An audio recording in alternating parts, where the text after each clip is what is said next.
हाँ जी बेटा, next question हम लोगों ने ऑलरेडी कवर कर लिया था कि 6 ओम वाले 3 रेजिस्टर्स हैं, उनको कैसे कंबाइन किया जाए कि टोटल रेजिस्टेंस वुड बी 9 ओम।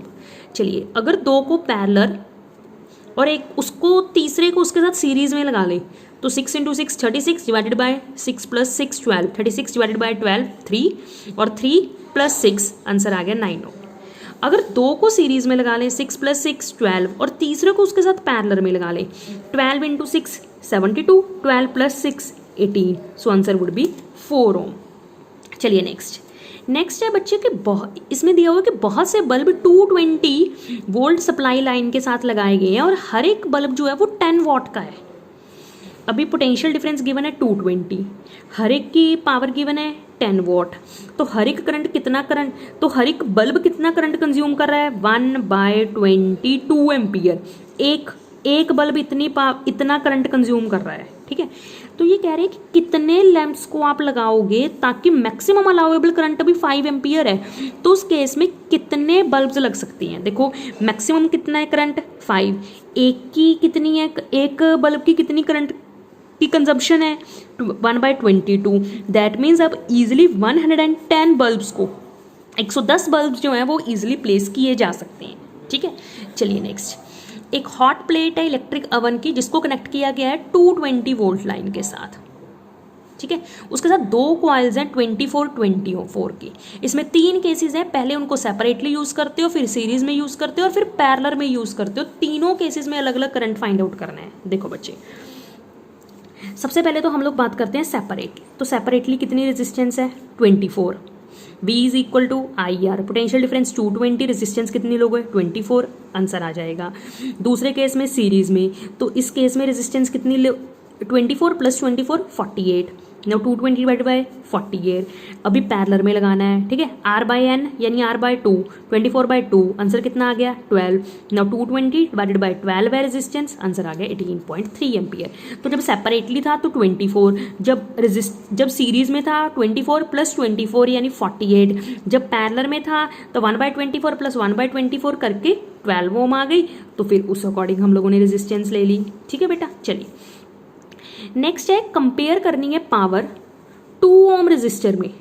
पहला केस गिवन है कि एक 6 वोल्ट की बैटरी को 1 ओम और 2 ओम रेजिस्टर के साथ लगाया गया है। उसके बाद एक 4 वोल्टेज की बैटरी को पैरेलल में लगाया गया है 12 ओम और 2 ओम के रेजिस्टर के साथ, ठीक है बच्चे। तो चलिए दोनों केसेस में पावर को कंपेयर करना है। देखो बेटा, पहले केस में और करना भी किस वाले में है 2 ओम रेजिस्टर को खाली। देखो पहले केस में P = VI लगा के टोटल रेजिस्टेंस कितनी हो गई, देखो 2 ओम + 1 ओम 3 ओम रेजिस्टेंस है, पोटेंशियल डिफरेंस 6 वोल्ट है। तो पहले केस में करंट कितना जा रहा है 2 एम्पियर। जितना एक वाले में जाएगा उतना ही 2 वाले में जाएगा, उतना ही टोटल में जाएगा, क्योंकि ये सीरीज कॉम्बिनेशन है बेटा, ठीक है। तो सीरीज में करंट सेम जाता है। तो पावर का फॉर्मूला अभी I²R। अभी यहाँ पे VI या V²R क्यों नहीं लगाया, क्योंकि बच्चे सिंपली देखो आप एक चीज़ सबको समझो। अभी मैंने ये वाला फॉर्मूला क्यों लगाया बच्चे, मैंने ये वाला फॉर्मूला इसीलिए लगाया क्योंकि देखो सीरीज में पोटेंशियल डिफरेंस डिवाइड होता है, तो मेरे को 2 ओम रेजिस्टर में पावर फाइंड आउट करनी है, तो मेरे को पहले 2 ओम रेजिस्टर की पोटेंशियल डिफरेंस फाइंड आउट करनी पड़ेगी, तभी मैं VI लगा सकती हूँ। क्योंकि सीरीज में पोटेंशियल डिफरेंस डिवाइड होता है, तो मैंने VI वाला इस केस में छोड़ दिया फॉर्मूला लगाना। मैंने फॉर्मूला V को छोड़ दिया, I²R वाला फॉर्मूला यूज किया। क्यों? क्योंकि अदरवाइज मेरे को 2 ओम रेजिस्टर के लिए अलग से पोटेंशियल डिफरेंस फाइंड आउट करना पड़ता। तो अभी टोटल में भी उतना ही करंट जाएगा जितना 2 ओम वाले में जाएगा। तो अभी करंट कितना हो गया 2 का स्क्वायर यानी 4 इंटू रेजिस्टेंस कितनी है 2 ओम में हम लोगों ने फाइंड आउट करना है, तो आंसर आ गया 8 वॉट। चलिए नेक्स्ट केस में है कि 4 वोल्ट की बैटरी है, उसको पैरेलल में लगाया गया है 12 और 2 के, ठीक है। तो इस केस में बेटा आपको रेजिस्टेंस भी फाइंड आउट करने की ज़रूरत नहीं है। देखो अभी पैरेलल में करंट जो है वो डिवाइड होता है, तो पैरेलल में करंट वाला फॉर्मूला आप लोग यूज़ ही ना करो, आप लोग फॉर्मूला ही क्या यूज़ करो V²/R। पोटेंशियल डिफरेंस कितना है 4, क्यों? क्योंकि पैरेलल में पोटेंशियल डिफरेंस सेम रहता है, तो 4 का स्क्वायर डिवाइडेड बाय रेजिस्टेंस आपने किस में फाइंड आउट करना है 2 वाले केस में फाइंड आउट करना है। तो 4² डिवाइडेड बाय 2 यानी 8 डिवाइडेड 16 डिवाइडेड बाय 2 आंसर आ गया 8। अभी दोनों को कंपेयर करना था तो 8/8 आंसर वुड बी 1। चलिए नेक्स्ट, दो लैंप्स हैं, एक की रेटिंग है 100 वॉट एट 220, दूसरा है 60 वॉट एट 220। इनको कनेक्ट किया गया है पैरेलल में। अभी कितना करंट ड्रॉ होगा, ठीक है।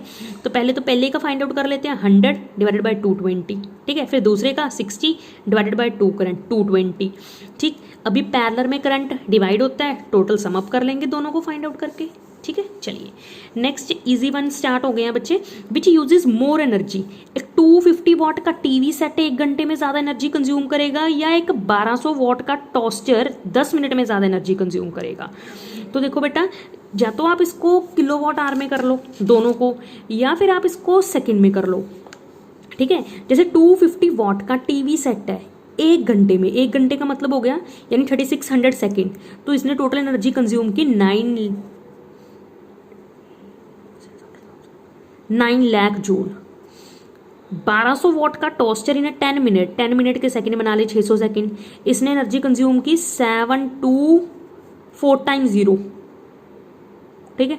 सो टीवी सेट जो है वो ज्यादा एनर्जी कंज्यूम कर रहा है as compare to this toaster, ठीक है, क्योंकि यहाँ पे 9 लाख जूल है और यहाँ पे 7,20,000 जूल है। चलिए, एक इलेक्ट्रिक हीटर है जिसकी रेजिस्टेंस गिवन है 8 ओम, करंट गिवन है 15 एम्पियर और वो रन कर रहा है फॉर 2 आवर्स।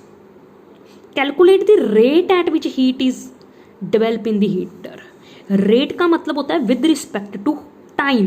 तो बच्चे इस केस में आपने वैल्यू पता क्या फाइंड आउट करनी है, हीट का फॉर्मूला क्या होता है, I²RT।